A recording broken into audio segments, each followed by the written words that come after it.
Hey everyone, I'm on the move today and sitting in the car. I'll just quickly show you around.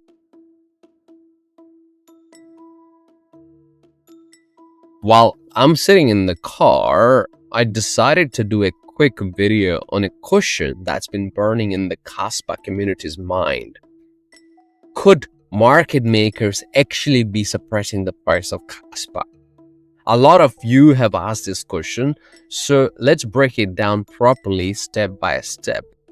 So I've quickly put together a presentation, which I'll start now. Hopefully you can see my screen. So the question I wanted to answer today is, could market makers be holding the price of Kaspa down on purpose? And the short answer is yes, they can use options to suppress or influence the price of Kaspa. But here is the key. It's not a guaranteed price manipulation. It's just usually the smart risk management. As we discussed in the previous video, in the previous market maker video, market makers provide liquidity by quoting buy and sell on both sides of the trade. And a big part of the book these days comes from option trading. When they sell calls or buy underlying Kaspa, they have to hedge to stay delta neutral, if you remember my last video, which can act as a brake, suppressing upward moves. The same hedging flows can pin the price or dampen volatility. So yes, options give market maker tools that can result in price suppression. But remember, they're not sitting there evilly plotting to keep Kaspa price down forever. They are protecting their own capital. This is the most important point. Suppression usually emerges from risk management. Market makers have to stay directionally neutral. Again, if you remember my last video, they have to stay directionally neutral. If they get caught on the wrong side of the sharp breakout, the inventory can get wiped out. Gamma squeezes, sudden volatility spikes. These can bankrupt unhedged players. So most of what looks like suppression is just market maker dynamics. They're playing defense, not offense. Now, I'm not here to protect market makers. And yes, market makers do all the dodgy stuff. However, this is the baseline what I'm discussing here. For this video, we just discussed the baseline business model of a market maker. Now, to really understand how these mechanisms of the suppression work, we need to go back to the basics and learn options. What are options and how do these professionals measure and manage the risks? And the short answer is Greeks. The 5 key risk metrics every option trader lives by. These tell market makers exactly how their positions will behave under different conditions, and it drives their hedging decisions. Let me run through them quickly. There is so much content on YouTube if you wanted to learn options. So today I'm just quickly going to go through each of the Greeks, as I want to focus on the actual example on how market makers can use options to suppress the price of an asset like Kaspa. So quickly, let's go through the Greeks. So you have delta, you have gamma, you have theta, you have Vega, you have Rho. 5 Greeks. Let's start with the delta. Delta is how much the option price or premium moves when the underlying Kaspa moves by $1. Now, as I said, there is so much content on YouTube. You can spend days and weeks learning options, but I'm going to quickly go through them. Now, gamma, it's the rate of change of delta. So how fast the delta changes is depend on the gamma. High gamma means hedging gets intense fast. Theta is the easy one. It's the time decay. Each option contract has an expiry and theta decides the time decay. So options lose value every day, which is pure profit for the seller. Vega, it's the sensitivity to the volatility. When IV volatility drops, option premium collapses, which is again great for seller or i.e. market makers. Rho is sensitivity to interest rate, less important in crypto. Now, these Greeks are on the dashboard of market makers 24/7. It's the risk management at work. This is the screenshot of CoinGlass, and at the top you can see all of the Greeks. Today I will focus on Delta and Gamma because they drive the hedging dynamics.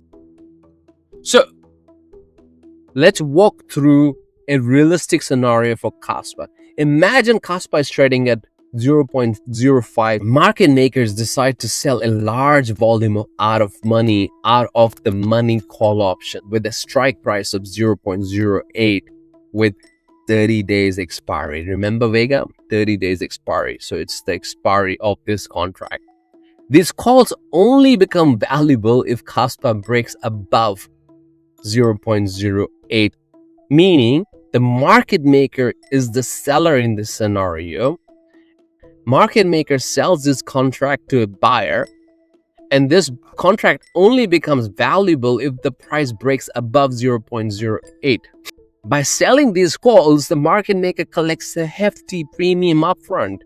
This is their nice, predictable income and the reason why they do what they do. But by doing so, by selling these call options, they are not short on these calls.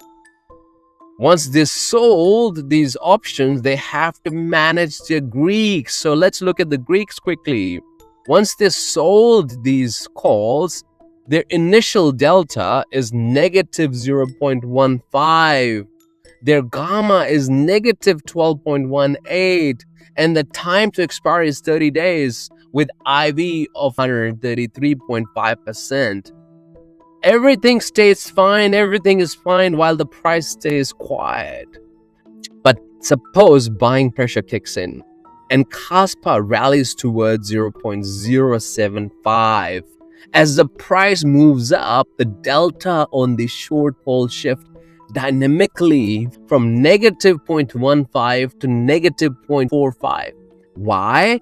Because delta changes with price and the rate of change is gamma. With a negative gamma on the short call position, rising price makes delta more negative very quickly. To stay delta neutral, remember, delta neutral, market makers hate directional risk. Now they have an increased negative delta exposure. The only way to offset is sell more of the underlying asset or short equivalent perpetual futures. This selling has to happen very fast and in large sizes. The closer price gets to the strike, exactly when bulls are pushing hardest for a breakout. That escalating hedge selling dumps supply right into the rally, counteracting buying pressure and after capping the move. The calls then quietly expire worthless and the market maker keeps the premium. I know it's not an easy concept, but once you listen to it twice or thrice, it will start to make sense. Right. Let me just quickly do a summary of the example that I just showed it to you. It shows what market makers do when the price of an asset like Kaspa is going up. When price of Kaspa is going up, market makers are heavily selling call options. Now, on the other side of the trade, it's usually other market makers, it's usually institution, or it could be retail that are buying those call options, right? So now what happens when the market makers that are selling these options, so while the price is going up, they're hedging themselves and that acts as a natural break. So that's the example we just looked at. Now, the second example that I wanted to show you today is the completely opposite example. In this second example, we're going to look at what happens when Kaspa is dropping. So let's look at the second scenario. As I said, it's a clear scenario that shows how suppression can happen on the downside. Now, this is happening when the market is overall bearish or that asset is overall bearish, right? What's happening is market is bearish or that asset is bearish, retail piles on to buy put options. Could be other players in the market, but let's assume in this case retail piles on. Now, retail is very active in traditional markets. Crypto options are new, as I've highlighted before. So but it's definitely catching on. It's one of the hottest area within crypto right now, crypto options. So as retail piles on and buys put option, they are doing it because they're expecting price of Kaspa to drop further, right? So now market makers are the one that's selling these put options. They collect these juicy premiums. Now what happens when they're selling this put option, right? Now these market makers that are selling this put option, they are short put now. So they sold puts, right? They are the seller, which means they are positive delta or synthetically long Kaspa. And because they are actually selling these options, they are always negative gamma. So when you sell, be it call option, be it put options, you're always negative gamma. So let's look at the numbers. I kept the numbers the same as the previous example. Price of Kaspa is trading at 5 cents, right? This is the initial position. Market maker is selling the puts. They're selling put option for a strike price of 3 cents with an expiry of 30 days. So 30 days from now and an IV of 133%, right? So their initial delta is positive 0.15. Their gamma is negative 12.18. Now, consider the scenario. Remember, we said the market is bearish. Now, the price of Kaspa, which was trading at 5 cents, kept on dropping. The price starts falling, and now it sitting around 0.035. So this is the new price of Kaspa. At this stage, the new delta shifts. Remember, delta is moving. Delta is moving and became more positive. So the new delta is positive 0.363. Now, this position just got long, synthetically long, right? And what they need to do is to stay delta neutral. To stay delta neutral or close to delta neutral, market maker must sell more Kaspa spot. So they must sell more Kaspa. So remember, this is a bearish situation. But what we're also saying is to stay delta neutral, they have to sell more Kaspa. Market makers end up selling into weakness. And because of negative gamma, the lower price goes of Kaspa, the more they have to sell. This floods the market with supply exactly when the price is dropping, which suppresses any recovery. These hedging flows, whether from the short puts on the downside or short calls on the upside, are why price can feel stuck. It's the Greeks at work, not necessarily a coordinated attack on Kaspa.